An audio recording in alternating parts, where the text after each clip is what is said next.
Masa di mana kita berusaha untuk kembali kepada Tuhan. Dan kita tidak bisa kembali kepada Tuhan tanpa kita kembali memberikan waktu kita untuk mendengarkan suara Tuhan dalam sabdanya, dalam kitab suci.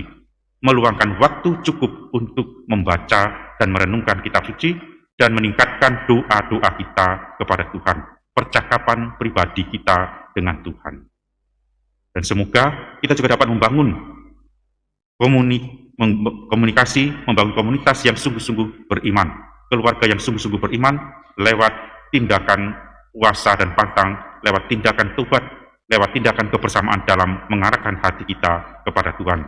Semoga dengan ungkapan tobat yang boleh kita usahakan hari demi hari dalam 40 hari ini, kita seperti orang-orang Niniwe. Pada hari Paskah, kita boleh menerima rahmat yang indah dari Tuhan, rahmat keselamatan, rahmat pembaharuan hidup kita sebagai putra dan putri Allah.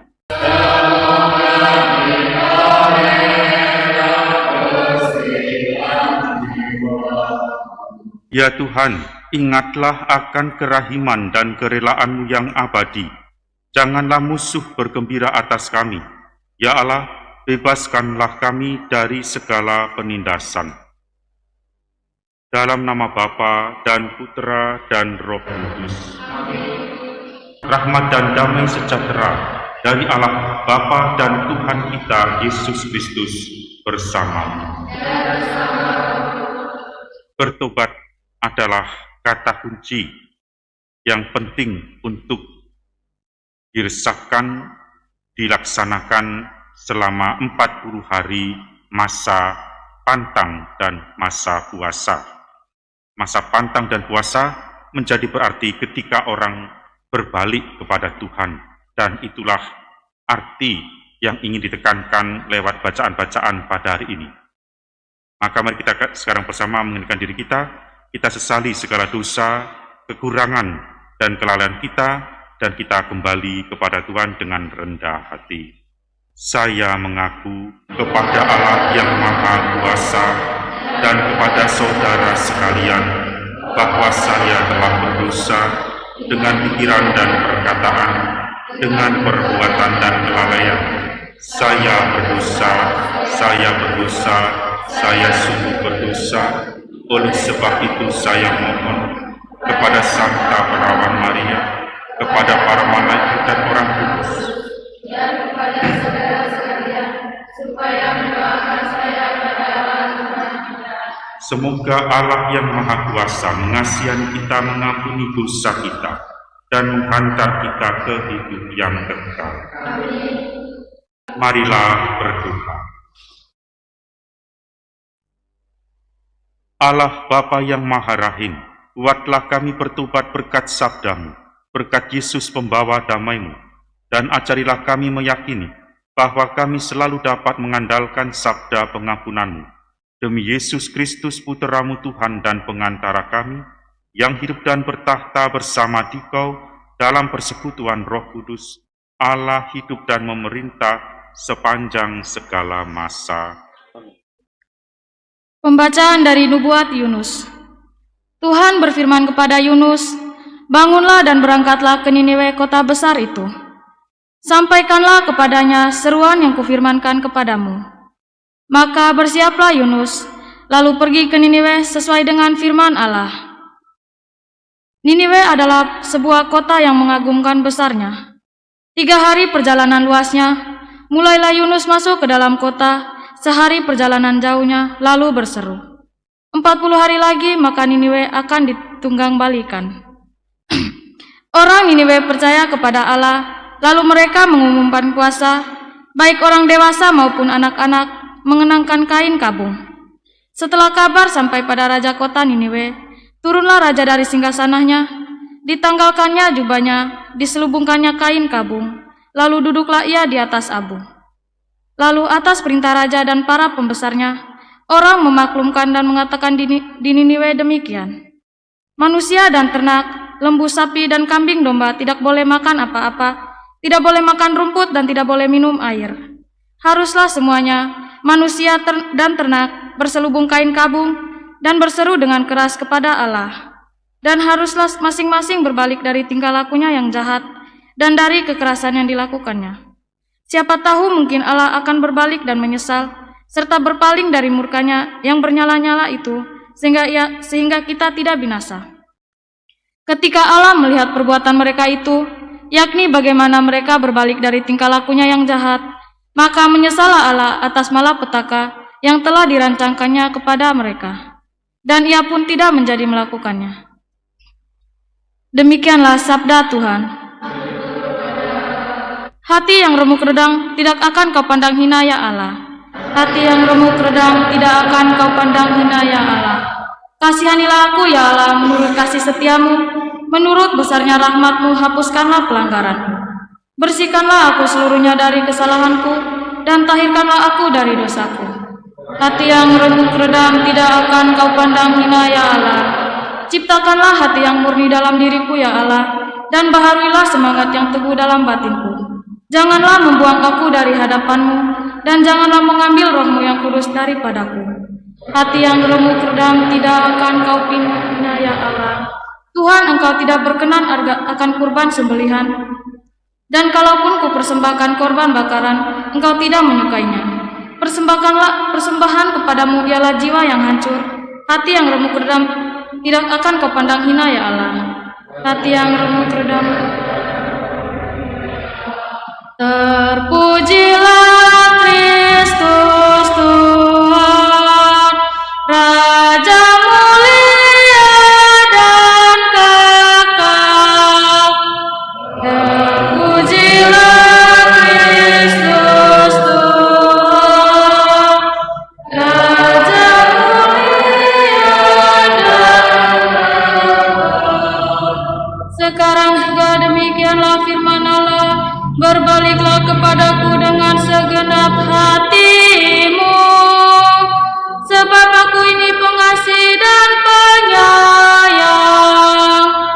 Terpujilah Kristus Tuhan, Raja mulia dan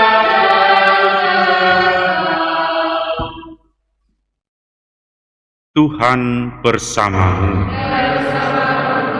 Inilah Injil suci menurut Lukas. Sekali peristiwa, Yesus berbicara kepada orang banyak yang mengerumuni dia. Angkatan ini adalah angkatan yang jahat. Mereka menuntut suatu tanda, tetapi mereka tidak akan diberi tanda selain tanda Nabi Yunus. Sebab sebagaimana Yunus mencari tanda bagi orang-orang Niniwe, demikian pula lah Anak Manusia akan menjadi tanda bagi angkatan ini. Pada waktu penghakiman, Ratu dari Selatan akan bangkit bersama orang dari angkatan ini dan akan menghukum mereka. Sebab Ratu ini datang dari ujung bumi untuk mendengarkan hikmat Salomo.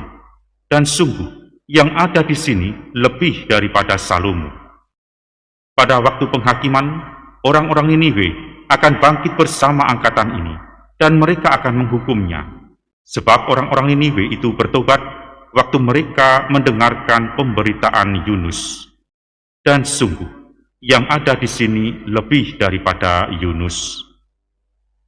Demikianlah sabda Tuhan. Saudara dan saudari yang terkasih, penduduk Niniwe dan Raja Niniwe mendengarkan pewartaan Nabi Yunus. Mereka bertobat, menyesali dosa, kekurangan dan kelalaiannya. Mereka berkabung atas segala dosanya. Mereka berpantang dan berpuasa. Mereka duduk di atas abu sebagai tanda sesal. Tuhan melihat ungkapan lahiriah yang lahir dari hati mereka. Tuhan berkenan dan Tuhan mengampuni dan menyelamatkan. Sementara orang-orang Yahudi yang hidup bersama dengan Yesus mendengarkan pewartaan Yesus, namun mereka tidak bertobat. Bahkan sabda belas kasih Yesus juga tidak dapat mereka terima. Manakala Yesus menyembuhkan orang dengan ungkapan pengampunan dan belas kasih, maka orang protes dan tidak setuju dengan apa yang Yesus perbuat. Mereka tidak percaya dan mereka juga tidak bertobat, mendengarkan dan mengikuti Yesus. Bahkan lebih daripada itu, mereka merencanakan pembunuhan terhadap Yesus. Maka sebagai akibatnya, mereka pun juga tidak dapat melihat benih-benih keselamatan, benih-benih kasih Allah yang diberikan lewat karya belas kasih dan karya cinta Yesus. Juga lebih daripada itu, seperti mereka telah merencanakan pembunuhan, maka rencana pembunuhan itu dipergunakan oleh Yesus untuk membuka mata mereka terhadap pribadi Yesus dan tujuan dari perutusan kedatangan Yesus ke dunia. Kelak mereka akan disadarkan, Yesus bukan orang seperti yang mereka duga, yang mereka kira. Yesus adalah sungguh anak Allah. Dan itu terungkap lewat kata-kata perwira atau prajurit yang menikam lambung Yesus. Sungguh, dia ini Putera Allah. Kita sebagai orang Kristiani menerima waktu untuk berpantang dan berpuasa. Kita memang diberi waktu yang sungguh cukup 40 hari berpantang dan berpuasa dengan maksud supaya kita lebih mawas diri, melihat diri kita, melihat kelemahan kita, melihat ketergantungan kita dengan Allah. Tanpa Allah kita tidak dapat berbuat apa-apa, tanpa Allah kita hancur seperti debu. Seperti yang kita terima pada hari Rabu Abu dengan rumusan, engkau berasal dari debu dan akan kembali menjadi debu. Tanpa Allah, debu ini hanya tinggal debu belaka. Artinya, tak ada keselamatan kita terima. Maka 40 hari masa pantang, masa puasa adalah 40 hari masa pertobatan. Masa di mana kita meneliti hati kita setiap hari. Masa di mana kita berusaha untuk kembali kepada Tuhan. Dan kita tidak bisa kembali kepada Tuhan tanpa kita kembali memberikan waktu kita untuk mendengarkan suara Tuhan dalam sabdanya, dalam kitab suci. Meluangkan waktu cukup untuk membaca dan merenungkan kitab suci dan meningkatkan doa-doa kita kepada Tuhan. Percakapan pribadi kita dengan Tuhan. Dan semoga kita juga dapat membangun komunikasi, membangun komunitas yang sungguh-sungguh beriman, keluarga yang sungguh-sungguh beriman lewat tindakan puasa dan pantang, lewat tindakan tobat, lewat tindakan kebersamaan dalam mengarahkan hati kita kepada Tuhan. Semoga dengan ungkapan tobat yang boleh kita usahakan hari demi hari dalam 40 hari ini, kita seperti orang-orang Niniwe. Pada hari Paskah, kita boleh menerima rahmat yang indah dari Tuhan, rahmat keselamatan, rahmat pembaharuan hidup kita sebagai putra dan putri Allah. Marilah menyatakan misteri iman kita. Kami wartakan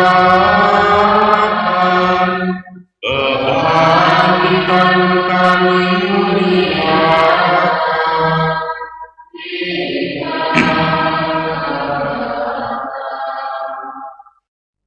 Bergembiralah semua orang yang berlindung kepadamu, ya Tuhan. Mereka akan bersorak-sorai selamanya, dan Engkau akan berdiam di tengah-tengah mereka. Marilah berdoa. Allah Bapa sumber kebijaksanaan, ajarilah kami kiranya mendengarkan Yesus, sabda kebijaksanaan, yang menunjukkan jalan kehidupan dan kebebasan pada masa Prapaskah ini, sebab Dialah Tuhan dan pengantara kami. Tuhan bersamamu. Semoga Allah yang Maha Kuasa memberkati saudara sekalian, Bapa dan Putera dan Roh Kudus. Dengan demikian maka perayaan Ekaristi kita telah selesai.